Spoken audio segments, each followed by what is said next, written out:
pemirsa, masih bersama dengan saya Wijil Ramadhani dalam acara Lumbung Jogja, persembahan Dinas Pertanian dan Ketahanan Pangan Daerah Istimewa Yogyakarta. Dan juga kita masih membahas mengenai pentingnya uji penyakit hewan dan uji produk hewan bagi masyarakat. Tadi di segmen awal kita membahas mengenai pengertian penyakit zoonosis dan juga keterkaitannya terhadap pangan asal hewan. Kita lanjutkan kepada Pak Sugeng. Pak Sugeng, kaitannya berarti memang sangat penting sekali ya kita sebagai manusia kemudian mengonsumsi makanan asal hewan itu harus jelas ya, harus bersih, bermutu tinggi dan bergizi.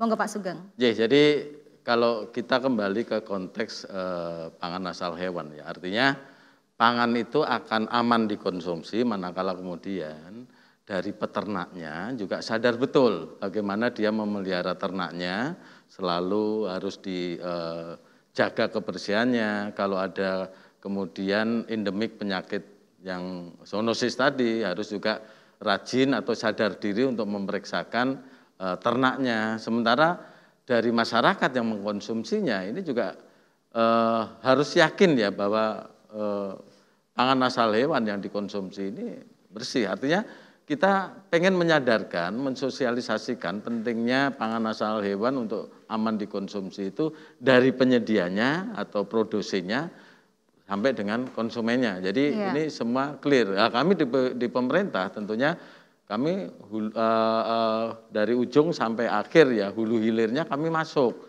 kepada ternaknya kami bina, kemudian pada saat checking terkait dengan kesehatan hewannya atau ada indikasi terkontaminasi virus atau apapun penyebab penyakit zoonosis sampai dengan nanti pada saat dikonsumsi ini kami juga yakinkan bahwa yang dikonsumsi itu aman. Jadi hulu sampai hilir pemerintah bisa masuk.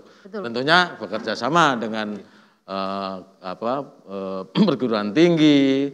Kalau dari dewan jelas ya, karena hak budgeter ada di beliau. Artinya apa yang kita create, apa yang kita programkan ini harus terkomunikasi secara clear dengan legislatif. Dalam hal ini untuk hari ini ya dengan Pak Aslam beserta Komisi B dan semuanya kami kira seperti. Artinya pertanian nggak bisa untuk jalan sendiri, itu nggak bisa. Saling bersinergi begitu ya Pak ya? Kira-kira begitu. Baik, nah saya penasaran nih sama Pak Aslam Pak. Kalau Pak Aslam kemudian sebagai anggota Dewan melihat apakah produksi pangan asal hewan ini dari kuantitasnya, kualitasnya, menurut pandangan Bapak seperti apa Pak? Apakah sudah mencukupi atau ada lain sebagainya? Yang pertama begini Mbak Wijil, jadi semuanya yang diciptakan oleh Allah di dunia ini tidak ada satupun yang sia-sia. Yang pertama. Yang kedua, tidak ada satupun ciptaan Allah di dunia ini yang diciptakan untuk saling mencelakai atau saling merugikan satu dengan yang lain. Itu menurut saya itu satu dulu. Kemudian yang kedua kaitan dengan konsumsi pangan dari hewan yang tadi diulas itu kaitan dengan adanya penyakit zoonosis. Zoonosis atau bakteri atau virus apapun itu juga makhluk Allah juga. Kuncinya adalah bagaimana mengkomunikasikan, membangun komunikasi yang baik antara makhluk satu dengan yang lain. Dalam hal ini antara hewan, kemudian bakteri atau virusnya, kemudian manusia sebagai bagian satu kesatuan makhluk hidup gitu. Itu yang kedua. Kemudian yang ketiga, populasi jumlah sumber pangan dari hewan ini kan banyak, ada sapi, ada kambing, ada unggas, dan lain sebagainya. Semuanya itu hidup berdampingan dengan manusia. Tadi Prof. Haryadi sudah paling pangandikan, penyakit zoonosis itu bisa dari hewan nularke ning gone wong urip, atau sebaliknya, manusia itu nulari penyakitnya ning gone hewan. Ini kan kalau tidak dikomunikasikan dengan baik menjadi kontraproduktif, negatif di masyarakat nanti. Masyarakat menjadi ketakutan gitu, ngingu wedhus takut, ngingu bebek takut, ngingu pitik takut, ngingu sapi takut. Nah, yang menurut saya yang penting adalah bagaimana ada edukasi. Ada edukasi terkait dengan ketercukupan konsumsi pangan dari sumber hewan, baik itu sapi, kambing atau yang lain.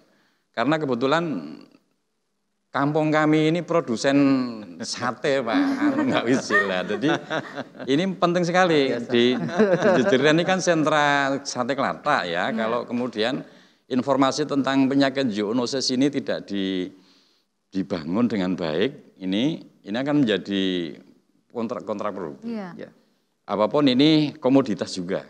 Antara hewan dengan manusia ini ada mutualisme simbiosis. Manusia, orang, masyarakat bisa membangun ekonominya dari memelihara hewan itu. Demikian juga hewan dengan lingkungannya dia membutuhkan manusia juga. Sehingga menurut saya ada bagaimana posisi pemerintah daerah adalah bagaimana membangun sebuah kehidupan yang harmoni antara komunitas hewan dengan manusia sebagai konsumen. Gitu. Biar tadi penyakit yang namanya zoonosis tadi tidak saling ngeleboni. Jadi dari sisi ternaknya tidak nulari nenggone sing ngingu. Demikian juga sebaliknya sing ngingu ya ora nulari nenggone ternake. Gitu. Kemudian kalau yang tadi ditanyakan terkait dengan populasi jumlah ternak, ketersediaan pakan sumber pangan dari ternak. Di Jogja ini karena wisata ya, maka olahan pangan itu menempati posisi tertinggi untuk penopang ekonomi DIY 12% sekian. Salah satu olahan pangan itu adalah olahan dari ternak. Nah, hari ini masih teman-teman di pengusaha sate itu Mbak, masih banyak mengambil dari luar, sumber ternaknya dari luar. Dari luar Jogja maksudnya. Saya tidak tahu apakah karena dari sisi harganya atau dari sisi yang lain. Akan tetapi tidak 100% dari yang mereka produksi, yang mereka jual itu tidak semuanya dari ternak Jogja. Masih ngambil dari luar Jogja. Itu yang industri sate kambing. Demikian juga mungkin industri olahan pangan dari hewan di luar kambing. Akan tetapi saya cukup optimis kaitan dengan populasi itu karena apa? Karena Jogja ini kan kecuali wisata, Jogja ini kan daerah istimewa Mbak Wijil. Betul. Ya. Kita punya resources anggaran yang cukup representatif, Prof. Betul. Kita tinggal bagaimana teman-teman di Dinas Pertanian, Ketahanan Pangan membuat inovasi. Kaitan dengan peningkatan populasi hewan ternak, kemudian membangun kualitas, standar mutu kualitas dari ternak itu sendiri, baik ternak untuk pembibitan maupun ternak untuk sumber pangan, sumber pangan lokal. Karena tinggal inovasi nanti yang dilakukan oleh teman-teman di Dinas Pertanian dan Pangan. Misalnya hari ini kita ada kegiatan Lumbung Jogja. Iya.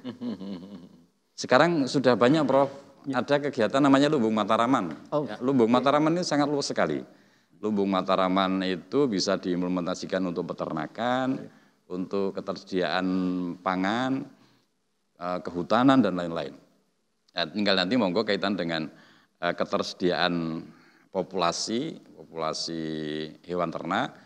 Ini kalau tadi saya ambil satu ilustrasi contoh, industri sate kita, kuliner sate kita, tidak semuanya sumber ternaknya diambil dari lokal Jogja. Masih banyak ngambil dari luar. Betul. Baik. Gitu Mbak. Iya. Baik, tentunya kan melalui media seperti ini, kemudian ada Lumbung Jogja, kita juga mengedukasi masyarakat bahwa bisa kok, boleh kok mengonsumsi, tapi harus ada kepastiannya. Bersih tidak, higienis tidak. Nah ini wilayahnya Pak Haryadi kemudian yang menjelaskan bagaimana mengenai kesehatan hewan untuk dikonsumsi, ada labnya tentang kesehatan hewan tersebut, bagaimana? Silahkan Pak Haryadi. Terima kasih Mbak Wijil. Jadi yang pertama dulu saya menyampaikan apresiasi kepada Bapak Aslam Ridho ya, tadi sudah menyampaikan kita itu harus sebenarnya bersinergi baik antara hewannya dan manusia. Nah pada prinsipnya adalah seperti itu, kita tidak terlalu boleh takut ya hidup berdampingan dengan hewan ya, tidak boleh terlalu takut dengan itu. Yang penting adalah tadi kita harus pelihara dengan baik, lalu kita jaga kesehatannya dengan baik juga. Kita monitor ya kesehatannya. Dalam hal-hal tertentu bisa dimonitor menggunakan fasilitas lab.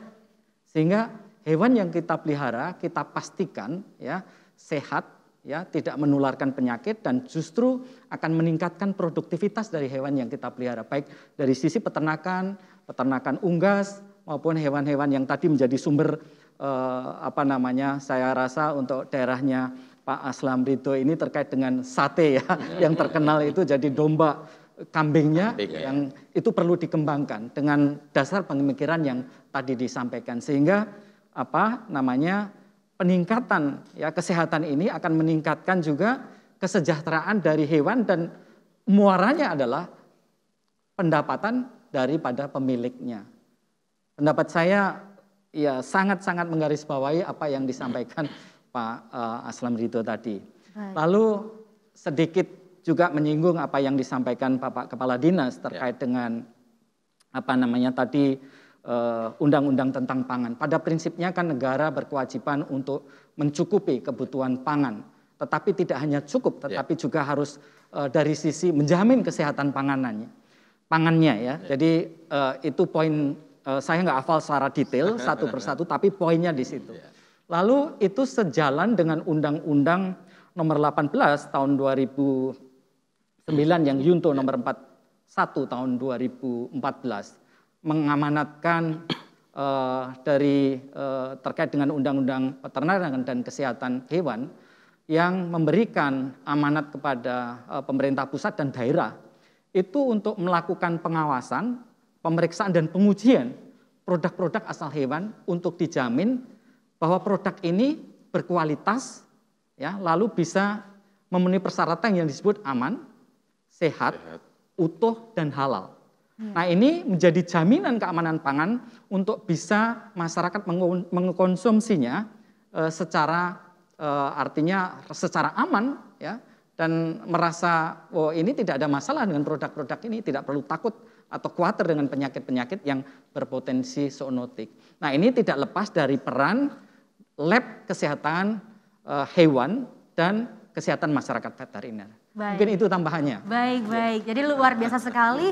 Tentunya pemirsa yang ada di rumah juga kalau sudah memutuskan misalnya ingin mengonsumsi atau memelihara hewan juga harus betul-betul dicek ya labnya kesehatannya. Jangan kemudian sembarang suka mau makan tapi kita nggak tahu kemudian dari mana. Nah pemirsa tentunya kita harus jeda tetap di Lumbung Jogja, persembahan dari Dinas Pertanian dan Ketahanan Pangan Daerah Istimewa Yogyakarta.